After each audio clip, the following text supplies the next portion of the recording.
The 13th floor.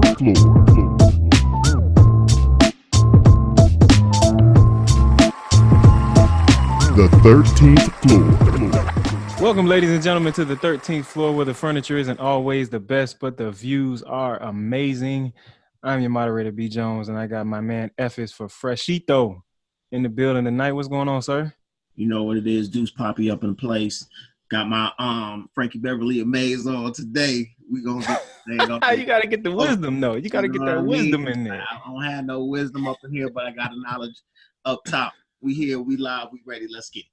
There it is, man. Hats off to you last week, man. I gotta give you your props, holding down the podcast for me.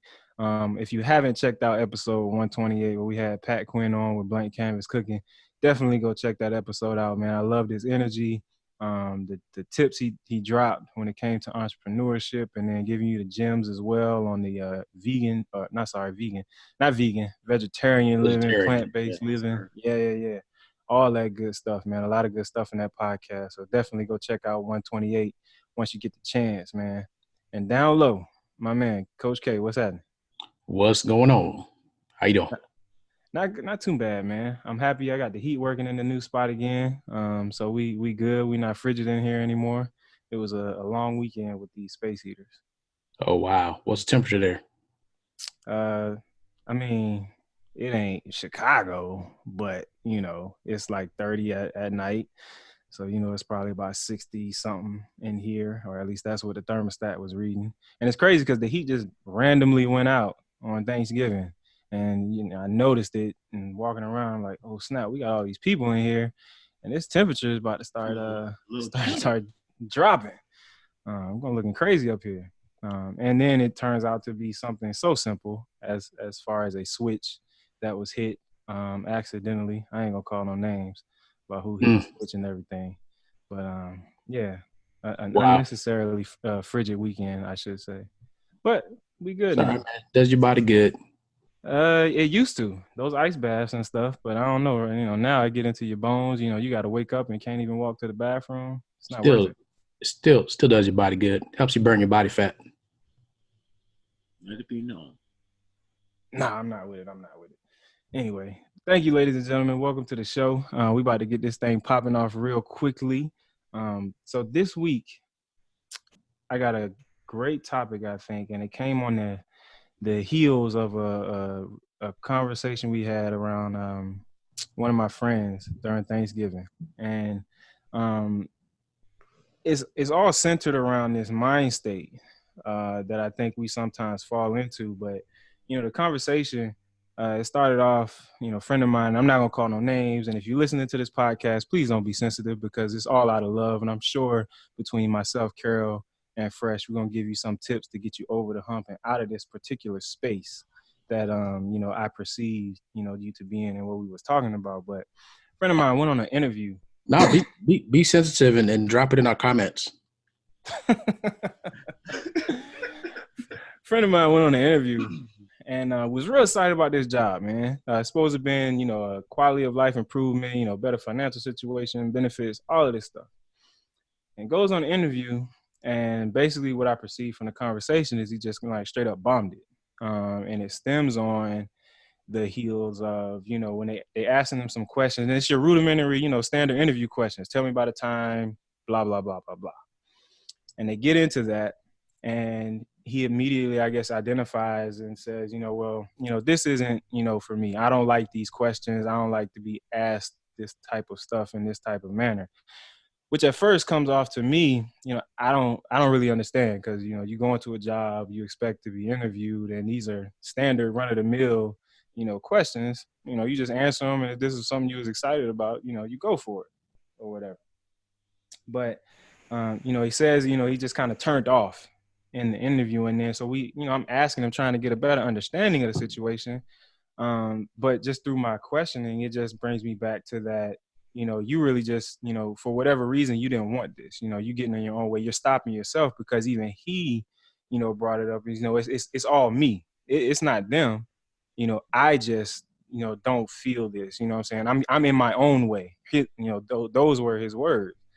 And I'm just like, well, how do you just, know that and sit in that? What are the things that, put put you into that, that mind state? Um, so with that, that's the question I want to pose to you guys, because to me, it sounds like, okay, you're either like super comfortable, you either don't want to be challenged, or you're just happy with this simple place in life, or this mediocre, not your highest level of performance or achievement that you can be, not a high performance type situation. You're not taking advantage of your full potential. So how do you, I'm asking, like, how are you okay with that? But for us, what I want us to discuss is, when we find ourselves in those situations, because I think it comes and goes, but that's the thing, it goes. When we find ourselves in those slumps, or even the slump of mediocrity, what is it that kind of puts us into that position? And then what are the things that we identify to help get us out of that? Because I think that, I really don't like seeing people not living up to their fullest potential, and everything that they can be. And this is an individual, intellectual, very well spoken, has all the potential in the world, but just not really achieving, in the way that I think that they can achieve or should be achieving. I guess my question is that the situation that this person did not want to be pushed or did not want to work hard in this particular thing that they were applying for? Like, that's the part that I want to understand, because from your perspective, it sounds like you think that's what happened.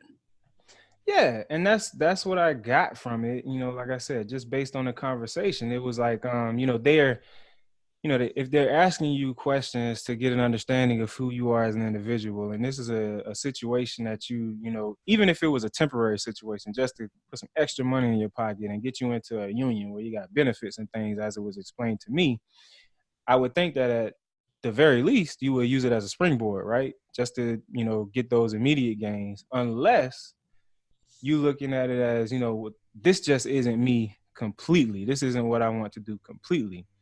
Ask that question, but that didn't seem to be the case. It just seemed to be, I just don't want to challenge myself. Like, that's all it came down to from me, what I heard, and then the group of people that we were talking about.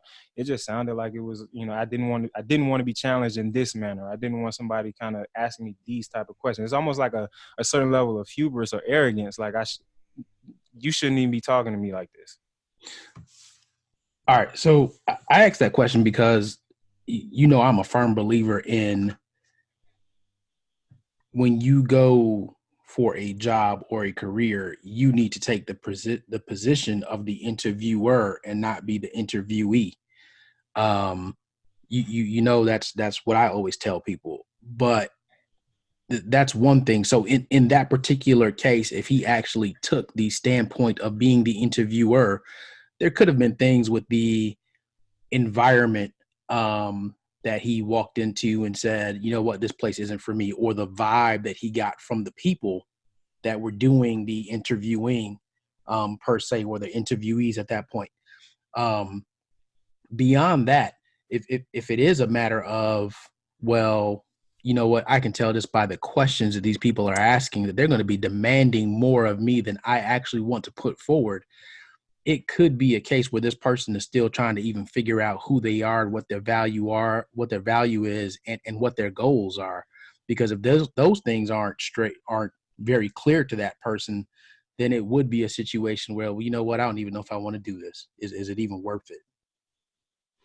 And as I sat and I was thinking about it in terms of the podcast, and really sat with it a little bit, that's kind of where I thought it might be, because I know this individual for some time, and although they aren't the most sporadic, I would say there has been some directional challenges, and it might center around, that finding myself, knowing exactly who I am, what I want to do, and just being around the right people to push me, and forming that environment to push me in that direction.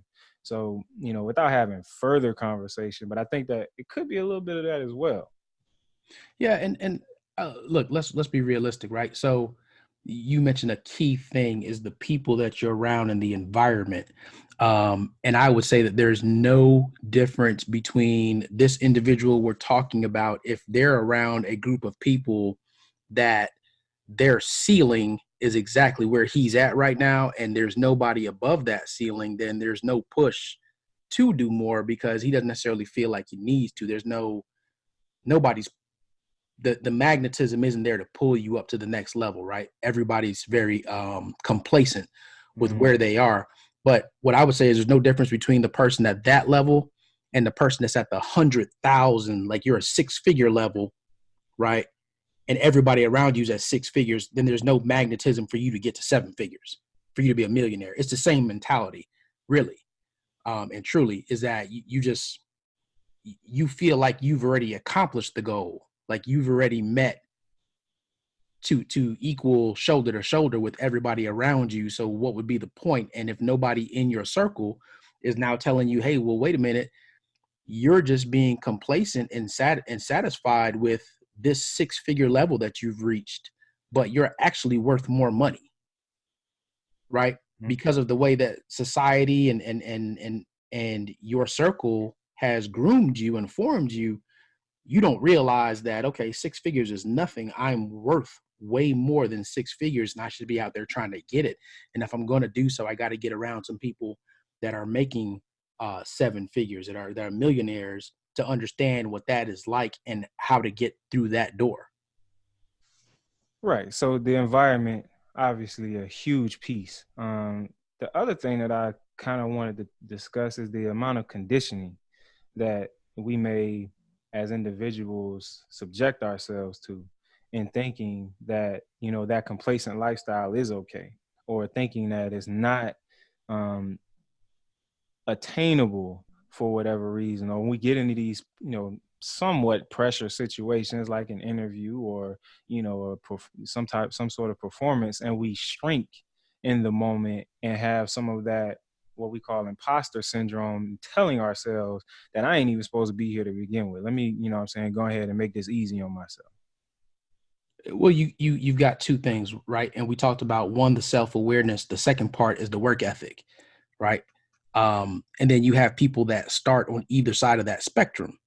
So some people get into the workforce and you don't have the self-awareness of who you are, but you have the work ethic and you only work to the maximum of that level because when you're not self-aware, again, you don't know your value.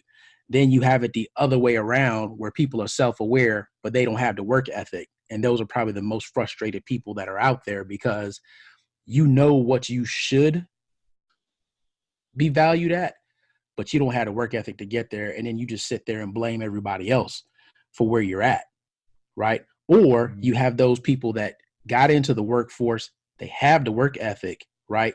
And then they become self-aware after many years, but now you don't have the work ethic left in the tank because you put so much energy into being in that space that you were in and making somebody else's dream reality.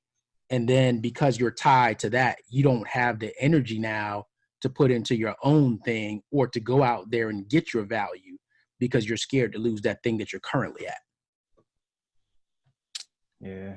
So with that in mind, what are the things that we do? What are some of the things that you do, or you fresh, you know what I'm saying, to put yourself in those positions? Like, what can we give to this person or these people who will find themselves stuck like that, to put themselves or start creating those higher performing habits, and get themselves out of that stuck or mediocre or complacent mind state? It always starts internally, right? Being able to have that self-dialogue that you can and understand that even though things might be a challenge, that you shouldn't allow that challenge to be what stops you from trying and ultimately accomplishing. Too many people get stuck on thinking something's not attainable enough, and mentally telling themselves over and over again how unattainable it is, as opposed to constantly telling themselves, you know, that they can, that they will, and that, you know, things are possible. I constantly tell myself, you know, that I feel good. I constantly tell myself that, you know, I can do stuff. I constantly tell myself that, you know, good energy is always coming my way, and being very aware and accepting of it has definitely changed not only my mentality, but also I feel how I interact with people, and the energy I receive back. I love that you speak about this thing, energy, man, because I feel like that is such a critical piece that we often overlook, man. The energy that we put out into the world is the same energy that we're gonna get back. And I can absolutely speak with that same amount of, fervor and noticing how my energy and what I put out, whether it's here in my household or at the 9 to 5, or when I come back and it's the 8 to 12, 8 p.m. to 12 p.m., the side hustle gig, all of that absolutely matters, man. And if you don't have that positive mind state, or that fire inside of you, that type of energy that's going to push you forward, is very, very difficult to manifest some of those things, or that higher performance, or or reach your highest potential. So I want to change your language just a little bit, because you said from 8 to 12 is your side hustle gig, right? Mm-hmm. When the side hustle gig is more in line with what it is you really want to do than your main daytime gig, right? So I need you to reverse that thinking and think that the daytime thing is the side hustle gig and the 8 to 12 thing is the main thing. Because if you think about making a meal, the sides are way easier to make than the main part of the dish is, right? Mm-hmm. Right. Sometimes. Okay, man. We talking about macaroni and cheese, or we talking about sauteing some spinach? Listen, I would say in the everyday meal, those sides are a lot quicker than that main dish, right? Even the mac and cheese. Mm-hmm. Mac and cheese for some people is the main dish, mm-hmm. right? That's the one that the whole meal is being measured by, right? So we just went past Thanksgiving, and there were a lot of people that were measuring the entire meal by the mac and cheese, right? So you need to figure out, what is it that you're trying to really measure your life by, right? And that needs to be the main thing. The thing that's not really that important to you, that needs to be the side dish. Yep. I think, yeah. Changing your mentality. People don't, simple things like that.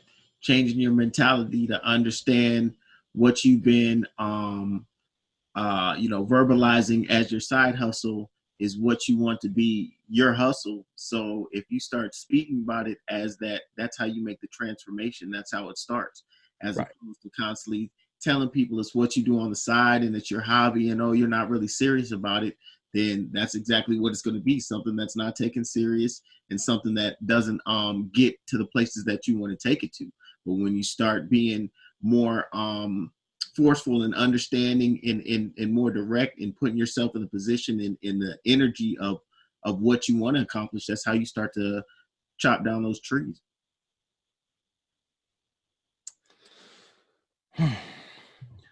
Yeah. So that's the first thing, is that side hustle, right? You need to change that mentality. You figure out what the main thing is that really is giving you that satisfaction, because some people are getting more satisfaction in that 8 to 12 than they are in that 8 to 5, right?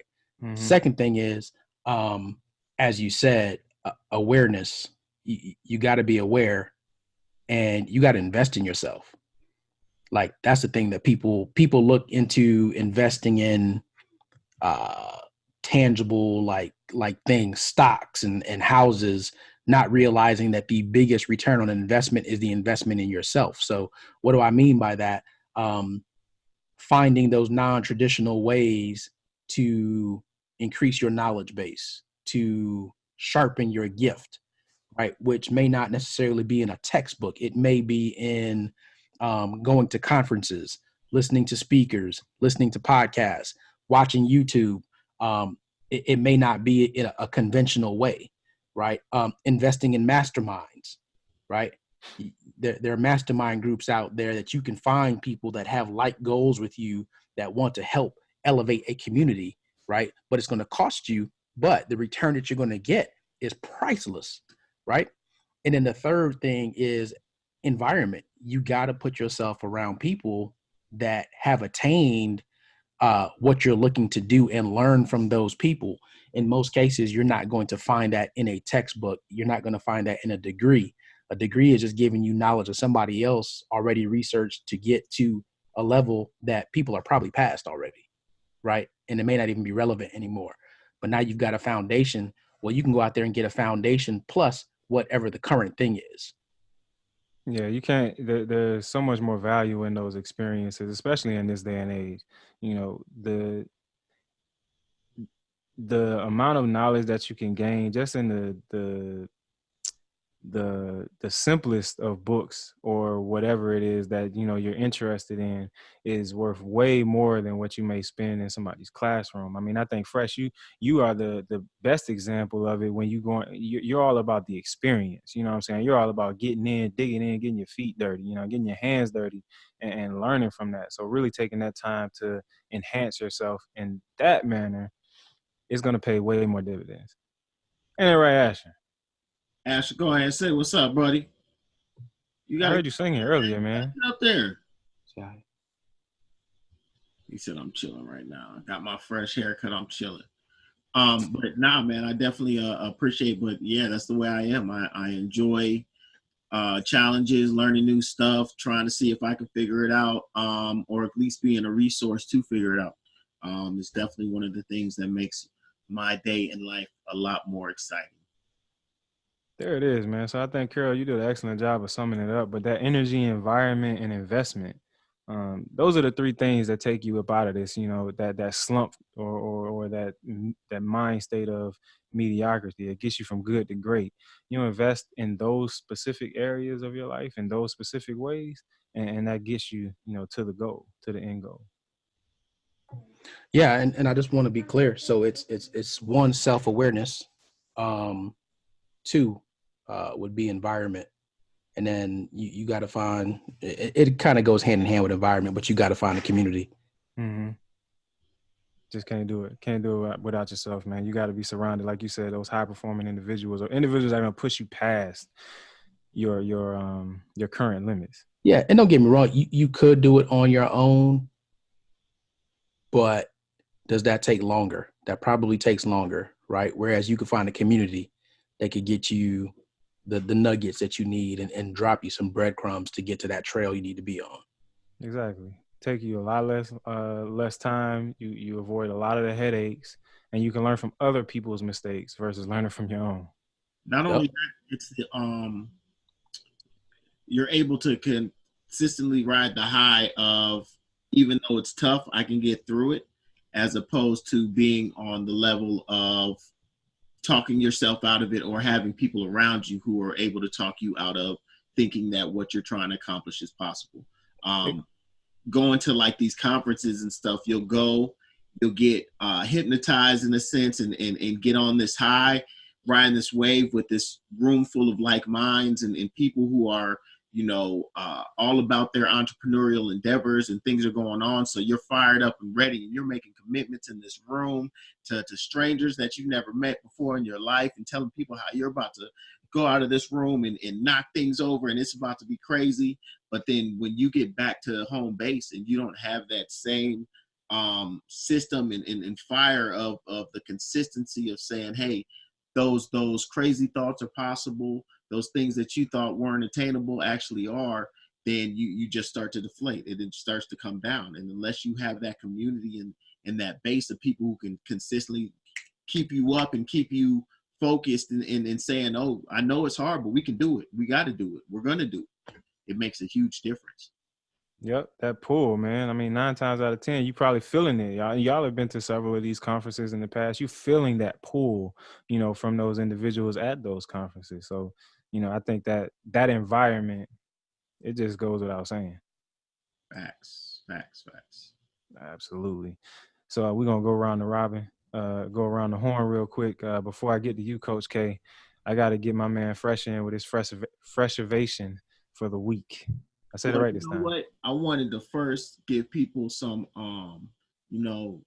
in this, a big piece of it is goal setting. And so I wanted to give people some tangible ways to accomplish some goals, or really ways that they're not hitting their goals, because a big piece of this is being able to set goals and then achieve them. So like I went on goalscope.com. I'm sorry, Fresh. Carol, like, you on camera, bro. We can see you. I know it's like I was digging in my nose or anything, man. I was looking at something. Man, he actually wasn't though, so I mean that. You know what I mean? Um, wow. Um, I was on goalcast.com and they had the top 10 reasons people don't accomplish their goals. Just to run through them real quick. One, they are not specific. So making sure that the goals that you set actually are a specific goal and not so broad that it doesn't really give you the opportunity to work towards something. Two, they have doubts. Just like we were talking about, believe in yourself. Three, they are not working for it. So of course, if you've got a goal, you have to make sure you're consistently making steps in putting in tasks that will help you get to and accomplish that goal. I think that a lot of people wind up having their broad goal, but then they don't put attainable tasks and checkpoints in order to make sure that they're hitting notches along the way to get to their goal. They just have that broad goal that they want to hit. Number 5, they're not committed. Of course, you have to be committed to accomplish something and not allow distractions and other things get in your way and not allow you to continuously check off those tasks and make strides towards your ultimate goal. Not focusing. So again, allowing people other distractions to get in the way and not allow you to accomplish what you're doing. Again, it can go back to the environment as well. Making sure you're in an environment of execution and success and not in an environment where there's distractions and no ability to strive to accomplish your goal. Number 7, you give too many excuses. Excuses are tools of the incompetent. I think Brett can go ahead and finish that for me. But definitely excuses are one of the biggest enemies in goal killers. You get caught up in places where you allow yourself to make excuses for the simplest thing. It's not hard to lose weight. Ultimately, it's not hard to, eat healthier. It's that we are hard-headed and make excuses as to why we're just going to go ahead and not, take that time out to do an hour of activity, or take the time out to, say, hey, we don't need a double cheeseburger. Even doing a single cheeseburger is a slight win, right? Number 8, they don't know how to handle failure. So when you don't accomplish a goal, you take that weight on so heavily that it stops you from doing anything else. And that is a huge killer of you allowing that lack of momentum to stay there, as opposed to taking a lesson from that failure and using it as fuel to go ahead and push forward. And then the biggest one, or number 10, is they give up way too soon. So when you get a couple hurdles and you're realizing it is actually going to be a task and it's going to be hard, that you wind up giving up. And it's one thing I noticed in going to the influencer conference back in San Diego a couple months ago and seeing all of these millionaires and some billionaires, as far as their mental capacity and their savviness, I guess. Ultimately, they're the only thing that was separated them from being on stage and the people who were in the seats was their unwillingness to stop. Like they were relentless. They were not going to allow anybody to stop them from attaining what they thought was possible, and then going past that and continuing to work and continuing to strive at it. So just like they say in Karate Kid theme song, never give up, never surrender. Keep going hard, make it happen. I'll let that flow directly into Fresh Ovation. Hold on, I gotta pop up my phone. I don't like you, Carol. Yeah. Good thing he does the editing. I have to take you out. So I think this one is good as we are rolling into December. We are in December now, holiday season. While I don't necessarily, I don't want to say condone, but I know everybody buying gifts and everything, but don't let the man's holiday force you into putting yourself into the poorhouse. However, if you are participating in purchasing gifts and all of that good stuff, I think that attraction of money is one of the things you may be looking for. So the Fresh Ovation for this week, I am attracting into my life a great wealth. My life is full of abundance. I am always seeing signs of abundance in my life. Money flows into my life effortlessly, effortlessly, effortlessly, All of effortlessly. that. Yeah. Yeah. I Yeah. know that I can create any level of abundance for myself with ease. There you have it, ladies and gentlemen. Fresh Bacon this week. There it is, man. And don't confuse the wealth and abundance with financial or monetary gain, man. I think my man Bob said it best, man. He's wealthy, but it's not due to any riches. It's family sometimes, man. It's the people around you and the things that you have that you can, put your hands on. So some of those intangible, tangible things that build wealth and give you that sense of satisfaction. Yes, sir. That is the truth. Yeah. Hey, Coach K, before I go to you to close us out, man, we neither one of us were on the podcast last week, and we've been on this I won't say whole new health kick thing, but been experimenting with our diet in different ways. So I want to get with you and see how that bulletproof coffee/diet regimen has been working. So I haven't got fully on the regiment. That's on my to-do list to start next week, just because this week is super hectic, and I knew I wanted to start after Thanksgiving officially. Mm-hmm. So I'm starting next week. But I will tell you, the bulletproof coffee does what it's supposed to do, man. I mean, absolutely, I am not hungry. I actually force myself to eat around 2-3 o'clock in the afternoon, and don't feel any type of hunger pain, don't feel any type of headache. So from that standpoint, it's awesome. And I think if I get the rest of the foods in line and actually get consistent in the gym, I'll see some amazing results. But yeah, man, we'll have to get back to that one. I actually want to launch a challenge, man, and it's called a rebirth challenge. And it's actually like if you figure out, based on your date of birth, when you were potentially conceived, and then set a 9-month program to where you're going to basically reinvent yourself, and be born again, with whatever your goals are. That's what I'm looking to start. So that would actually be this time period for me, that was probably conceived in initially, and then was born in September. So I'm about to launch that for myself, and go through this rebirth program. And I'll update everybody on how that's going and put out what my goals are and videos and all that good stuff. But that's what's up next for me. So the Well, whole we will bulletproof package diet will be part of up, that. and, ladies and gentlemen, you'll have the opportunity to work your own rebirth program, have a little ebook and possibly a little course for you to go through and really understand how to be certified in your rebirth. Believe that. Absolutely, man. We're definitely gonna follow that. Keep us updated and follow him on Instagram. Where can we follow you at, K? It's easy. I'm the only Carol. So only Carol, ONLYKERROL. There it is. There it is. Go ahead, man. Take us home, man. I really want to go on in the abundance and wealth, and people will be listening to this exactly a week. Actually, it's a week and 1 day after Thanksgiving, and I'm willing to bet that not many people, when they were giving their thanks, they made thanks for themselves. Like, thank you for me Mm-hmm. and being who I am.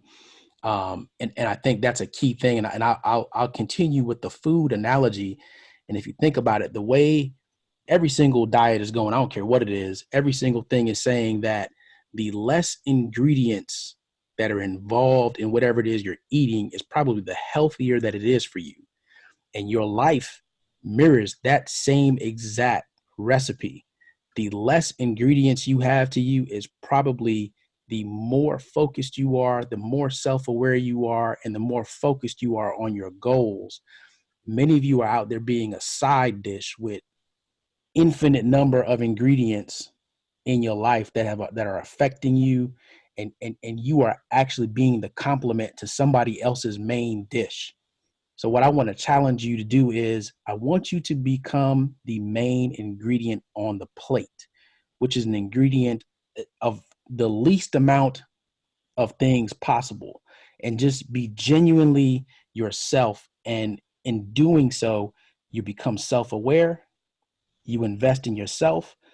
Again, uh, I know we were talking about being a vegetarian last week. I'm going to take it to meat. The best beef available to you is that beef that was grown on a grass-fed diet. That was it, just grass. One ingredient produces the best meat.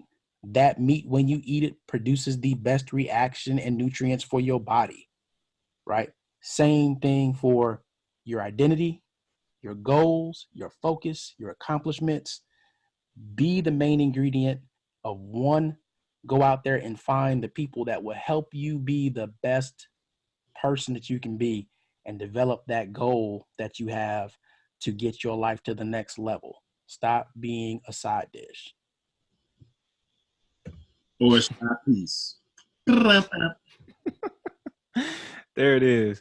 Ladies and gentlemen, make sure you get this podcast on iTunes, Google Play, SoundCloud, the videos on YouTube and Vimeo each and every week. If you haven't, like we said before, go back and listen to episode 128. We had Pat Quinn and the Black Canvas Cooking on last week. And to prepare yourself for the podcast after this one, make sure you go check out those new movies in theaters, 21 Bridges and Queen and Slim. We definitely going to be talking about those next podcast. So go ahead and check those out so you don't have to worry about the spoiler alerts. True. There it is, ladies and gentlemen. Thank you all for listening here with us on the 13th floor, where the furniture isn't always the best, but the views are amazing. The 13th floor.